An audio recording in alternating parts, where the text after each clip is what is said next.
नमस्कार बंधुगण मु रंजिता आपण स्वागत जनाऊँ आम चैनल सासुबो रोषे को। आज मु आपण को पानी सारू एमती एक रेसिपी बतेबी जहाँ खाइबा को बहुत स्वादिष्ट अटे। पानी सारू आपण आख पाखर तो बहुत सहजरे मिल जिवो, जदि न मिले आपण या मार्केट रु किनि परिबे। पानी सारू आम गढ़िया पाखरे होइथिला, मु ताकू तोली आनिछि। पानी सारू को आपण भल भाबरे धुवंतु कारण सेथिरे कादा लागि थाए। पानी सारू को भल भाबरे धोइबा निहाती आवश्यक। पानी सारू को आपण एहीपरि भल भाबरे चोपा छड़ाई नियंतु। देखंतु मु किपरि याको भल भाबरे छड़ाई नउछि। आलू को जेपरि आमे स्लाइस करी काटी भाजी थाउ, आपण सेही परि भाबरे याको काटी नियंतु। पानी सारू रो भल भाबरे चोपा छड़ाई सारला परे आपण एहीपरि भाबरे छोट छोट पीस रे काटी नियंतु। मु 500 ग्राम सारू नैथिली, मु एहीपरि भाबरे छोट छोट पीस रे काटी गोटे पात्र रे रखुची। देखंतु मु सारू को भल भाबरे छोट छोट पीस रे करी काटी नेली। एबे याकू आपण भल भाबरे धुवंतु। निहाती आपण याकू 4 रु 5 थर भल भाबरे धुवंतु। देखंतु मु सारू को सिझेया पई पूर्वरु गैस रे एक पैन बसई 1 ग्लास पानी देई फुटिबा को छाडी देथिली। देखंतु एबे पानी हमर भल भाबे फुटी सरलाणी।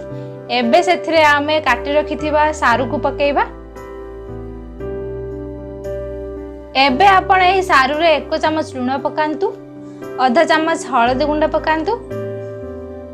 एबे एक ढांकुणी देई एहाको 10 मिनिट पई सिझिबा को छाडी दियंतु।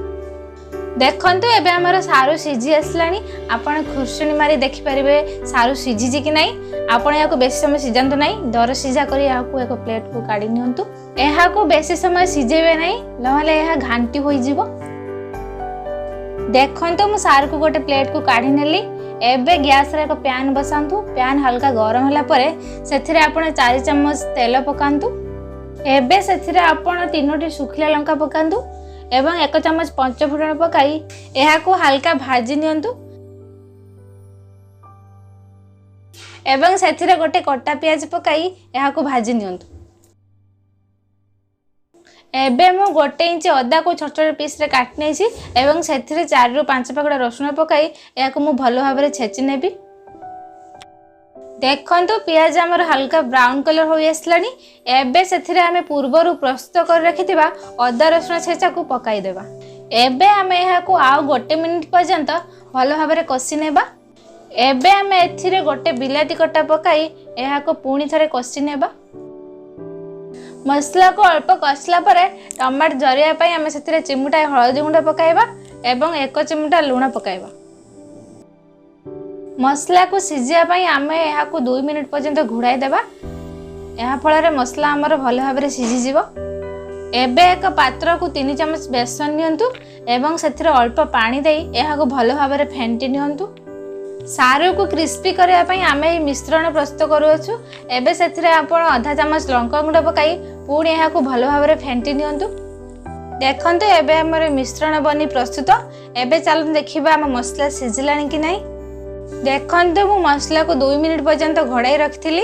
एबे हमर मसला भलो भाबरे जरी जाईछि। एबे आपण एथिरे पूर्वरु सिझाई रखिथिबा सारू को पकाई दियंतु। एबे आपण सारू को मसला रे भलो भाबरे 2 मिनिट पर्यंत गोळाई नियंतु।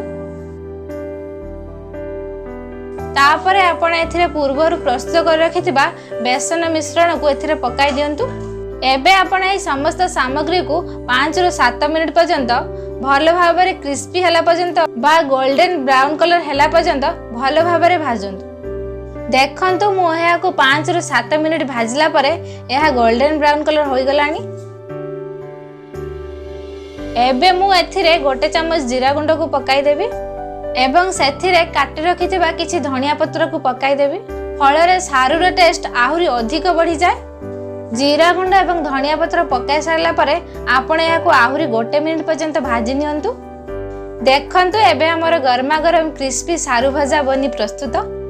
एबे आपण या को गोटे प्लेट को काढी नियंतु। विश्वास करंतु बंधुगण या खाइबा को बहुत टेस्टी होई थाए। आपण या को गरम भात पखाळ एवं डिनर रे रोटी सहित खाइबे। देखिबे या खाइबा को बहुत स्वादिष्ट लागि थाए। आपण थरे घरे बने या को निहाती खांतु एवं कमेंट करी कहंतु आपण को या केमती लागिला। जदि आज रेसिपीटी भल लगी थाए ताले वीडियो गोटे लाइक करंतु एवं एमिति प्रकार रेसिपी देखिया पई आम चैनल को सब्सक्राइब करंतु। धन्यवाद।